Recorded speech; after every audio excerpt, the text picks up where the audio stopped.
안녕하세요. 노사의 성경서원입니다. 오늘은 요한복음 18장 10절에서 18절 말씀을 통해서 베드로의 두 모습이라는 주제로 살펴보고자 합니다. 그런데 이 안에 많은 인물들이 나오기 때문에 그들의 삶의 모습, 인간으로서의 모습과 예수님의 모습을 대조하면서 우리도 어떻게 살아가야 할지 같이 생각하는 그런 시간이 되기를 기대합니다. 먼저 베드로와 예수님의 모습입니다. 베드로의 모습을 살펴보면 10절 말씀, 이에 시몬 베드로가 칼을 가졌는데 그것을 빼어 대제사장의 종을 쳐서 오른편 귀를 베어버리니 그 종의 이름은 말고라. 그랬더니 예수님께서 베드로더러 이르시되 칼을 칼집에 꽂으라. 아버지께서 주신 잔을 내가 마시지 않겠느냐, 이렇게 답하셨거든요. 결국 베드로는 분을 드러냈지요. 아마 말고는 누가가 여기 있는데, 누가는 마태, 마가, 요한은 말고의 귀를 고쳐줬다 그런 말이 없어요. 그런데 누가는 그렇게 기록하고 있거든요. 나중에 여러분이 살펴보시고요. 이런 걸로 볼 때 말고는 배반해서는 안 될 사람인데 배반한 것 같아요. 그러니까 화가 나가지고 베드로가 그렇게 했고, 예수님도 만져주고 하신 걸로 보면 아마 다 알고 있었다, 이렇게 보여지거든요.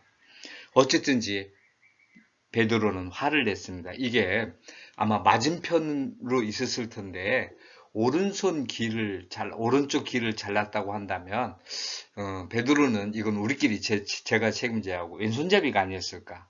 그래야 맞은편에서 베면은 반대편을 베기 어려우니까 같은 방향으로 해서 볼 때 상대쪽은 오른편 귀가 되니까 그렇게 왼손잡이가 아닐까, 이렇게 한번 생각을 해보았습니다. 어쨌든지 화를 냈습니다. 그랬더니 예수님이 칼집을 도로 꽂으라. 이게 칼을 쓸 때 칼을 빼려면 목적이 있는 거죠. 그리고 다시 넣는다는 것은 자기를 반성하는 거란 말이에요.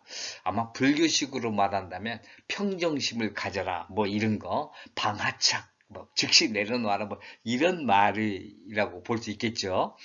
어쨌든지 예수님이 참 많은 사람들이 지금 흥분한 상태인데 칼집을 도로 꽂으라. 평화적으로 한다. 그러면서 뭐예요? 해답이? 이게 빠지면 안 됐죠. 칼집은 별 의미가 없는 건데, 아버지께서 주신 잔을 내가 마시지 않겠느냐. 요 말을 지금 사도 요한, 우리 요한 사도는 정확하게 깊이 기억하고 있던 거예요. 그러니까 이게 요 이후에 가서 그 18절, 17절 말씀 해석할 때 말이죠. 뭡니까? 가야바 14절이죠.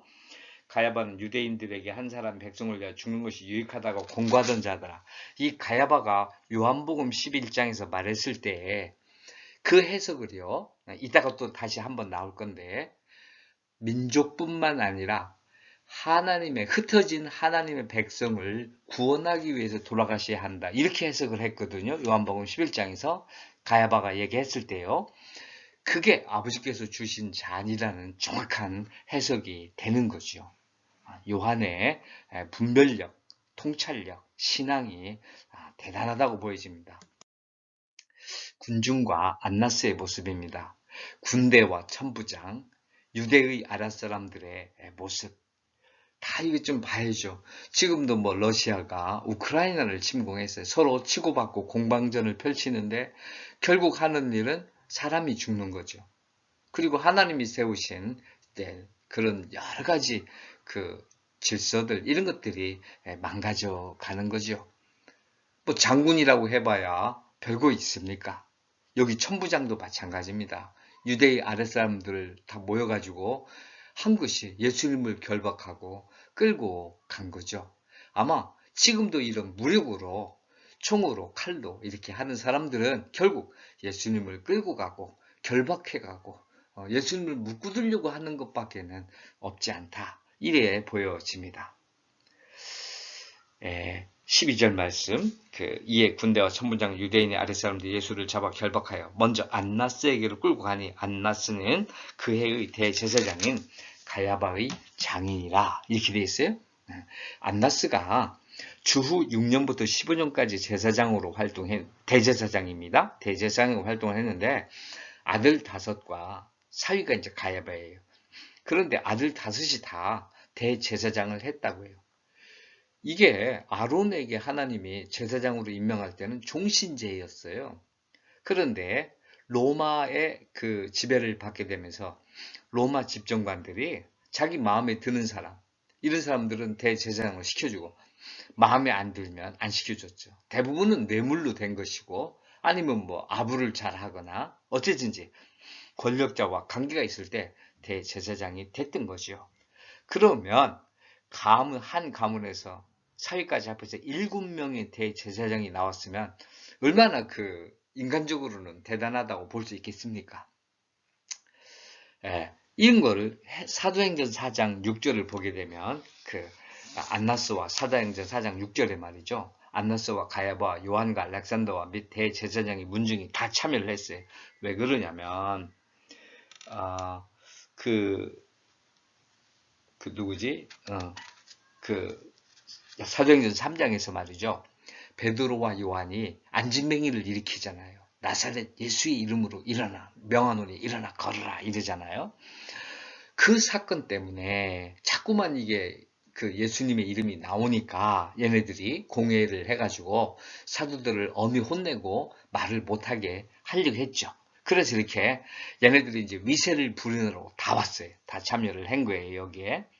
뭐 요한과 알렉산더 다 역사적인 인물들이 찾아봐야 되겠지만 여기는 뭐 주제가 아니니까 나중에 사도행전 할 때 혹시 하게 되면 보기를 하고요. 그때 안너스가 이제 질문을 합니다. 무슨 권세와 사도들을 가운데 7절이면 사도행전 4장 7절 가운데 세우고 묻되 너희가 무슨 권세와 누구의 이름으로 이 일을 행하였느냐 이렇게 한 거예요. 안진뱅이를 일으키니까 말이죠. 이랬더니 베드로가 답을 합니다. 10절에서 12절 말씀 중요합니다. 너희와 모든 이스라엘 백성들은 알라. 너희가 십자가에 못 박고 하나님이 죽은 자 가운데 살리신 나사렛 예수 그리스도의 이름으로 이 사람이 건강하게 되어 너희 앞에 섰느니라. 이 예수는 너희 건축자들의 버린 돌로서 집 모퉁이의 머릿돌이 되었느니라. 다른 이로서는 구원을 받을 수 없나니 천하 사람 중에 구원을 받을 만한 다른 이름을 우리에게 주신 일이 없음이라 하였더라. 저는 말이죠. 베드로가 인류를 대표해서 고백한 말이 주는 그릇이듯이요 살아계신 하나님의 아들이시니이다. 이렇게 답한 거라고 믿거든요. 그리고 그게 버금가는 사태가 바로 이거. 예수 이외에 구원받을 이름이 없다. 너희 건축자들, 이건 조롱의 말이죠. 너희들이 무슨 건물을 짓는다는 거야? 예수님을 버린 것들이. 이런 말이죠. 제대로 눈 뜨고 있어? 아예 모욕적이에요. 얼마나 우스웠겠어요. 안나스 가야바가 지금 본문에도 나오지만 예수님 돌아가시기 전에 재판을 한 담당자들입니다. 그리고 지들이 죄명을 만들어냈어요.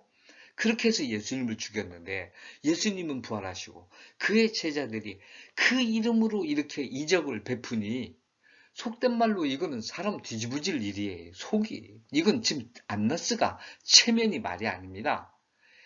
완전히 하나님이 본때 나게 안나스를 망신을 주는 거죠. 좀 험한 말이지만 완전 개망신입니다.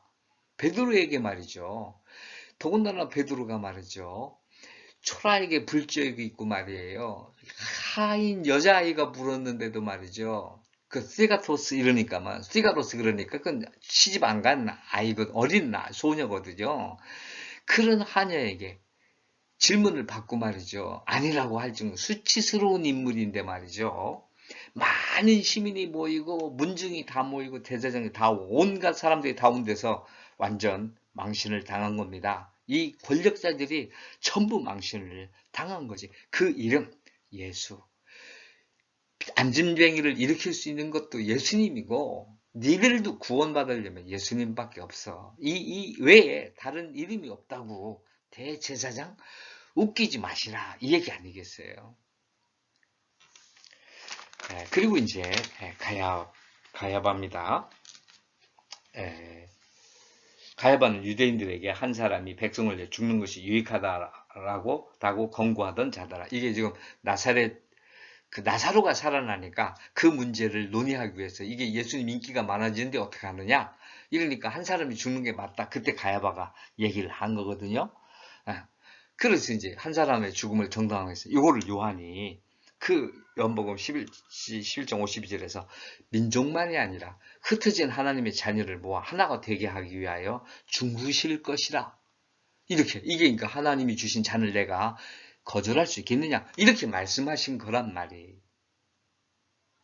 그래서 요한의 신앙이 깊은 거죠. 지금 안나스하고 예수님하고 13절에 만났잖아요. 한 구절도 기록하지 않았어요. 요한은 안나스의 말을 오늘날 아이들의 용어로 하면 개무시를 한 거죠. 자기는 뭐 의도적으로 저는 뺐다고 봐요. 그리고 가야바도 아마 요 말을 하기 위해서 한 사람의 죽음을 정당화한 요 말을 하기 위해서 이 가야바의 기사를 쓰고 있다. 이렇게 저는 생각이 되어집니다. 베드로의 모습입니다. 다시 베드로와 또 다른 제자. 이건 이제 사도 요한이라고 해요. 요한이 이제 자기 이름을 드러내지 않고 자기가 자기 책을 쓰면서 내가 이렇게 하기가 곤란하잖아요. 그래서 이제 했는데 여러 가지 뭐 해석들이 있을 수 있겠어요. 적어도 저는 요한과 베드로는 뭔가 이상한 관계가 있다. 아니면 둘이 서로 좋아했던가 통하는 게 많지 않았나 보여집니다. 기억할 것은 요한이 베드로의 사건을 기록하면서 자기는 베드로보다 낫다 그런 게 아니죠. 베드로의 모습을 통해서 자기는 더 비겁한 자로 무덤에 달려가잖아요. 둘이서. 다른 제자와 베드로가 달려간다고요. 베드로가 빨랐어요. 요한이 빨랐어요. 다른 제자가 빨랐어요. 그런데 무덤에 안 들어가요. 겁나니까요. 베드로가 뒤늦게 들어와서 용기 있게 무서워하지 않고 들어가죠. 그때 따라 들어간 거 아닙니까? 요한은 자기를 이렇게, 그게 요한이란 말이에요. 뒤따라가다가 버선불로 도망간 거 막아줘. 그거는 말이죠. 예수님 잡혔을 때 말이죠. 어쨌든지 다 그런 것들을 기록하면서 자기 이름을 대지를 않는단 말이에요. 그러나 적어도 사도 요한은 베드로를 충분히 사랑했고 이해했고 그 모습에 자기 아파했고 자기의 비굴한 모습을 드러낸 것이지 다른 건 아니다. 우리가 예수의 제자라면 서로의 비굴함을 감쌀 수 있어야 된다. 칼을 든 베드로와 불쬐는 베드로 다 웃긴단 말이에요. 우리 모습이잖아요. 확 승질냈다가 또 뭐만 하면 기죽어 가지고 어디 가서는 쪼그리뜨리고 있고 말이죠. 여종과 베드로입니다. 여종은 대범합니다. 지금 베드로를 문 밖에 섰는데 대제장을 아는 다른 제자가 가서 이제 여자에게 말해가지고 베드로를 데려오게 했어요. 17절입니다. 문 지키는 여종이 베드로에게 말하되 너도 이 사람이 제자 중 하나가 아니냐 하니 그가 말해 나는 아니라. 이렇게 답하는 거예요. 지금 여종은 말이죠. 아무도 묻지 않아요. 그런데 물었어요. 저는 성령께서 이 여종을 활용했다고 봐요. 베드로를 깨우치기 위해서죠. 나이도 어린 하녀의 질문에 말이죠. 나는 아니라 우크임이, 예수님은 무조건 에고임이 나다. 이렇게 답하셨는데 베드로는 말이죠. 우크임이. 우리도 말이에요. 뭐 예수님을 위해서 산다고 뭐 맨날 기도하고 이렇게 해놓고 마지막에는 너 예수 믿는 자야? 우크임이 이렇게 답하는 거 아닌가 말이죠. 그래서 아랫사람들과 눈치나 보면서 불쬐고 있는 베드로가 아닌가. 정말 이 베드로가 사도행전 4장의 베드로가 되는 모습은 하나님의 권능이 아니면 있을 수가 없지요. 우리같이 초라한 사람들이 저같이 뭘 모를 무지한 사람이 어리석지만 복음을 외치고 같이 나눌 수 있게 한다는 것은 정말 성령의 역사 이외에는 설명할 길이 없습니다. 저 역시 제 인생을 돌아볼 때에 정말로 그렇게 베드로의 삶, 사도행의 삶, 바울의 삶, 그 못지않게 예수님을 부정하려 했고 모르는 척했고 초라하게 지냈고 지금도 그런 요소가 많이 있을 수 있는 거죠. 여기서 우리는 예수님의 모습을 살펴보고 늘 우리가 어찌 살든지 그걸 따져봐야 되겠습니다. 오늘 하루를 출발한다면 아마 베드로같이 생각을 한다면 칼을 뽑아든 모습이라고 보입니다. 바르게 써야 됩니다. 요리하는데, 다른 사람을 위한 물건을 제작하는데 이렇게 써야 되겠지요. 그렇지 않으면 반드시 칼집에 들어가 있어야 되는 거죠. 있을 자리에 있어야 되는 거지요. 그래서 우리는 무엇을 하든지 하나님이 주신 잔을 거절할 수 있겠느냐? 하나님이 주신 나보고 지라고 하신 십자가를 거절할 수 있겠느냐?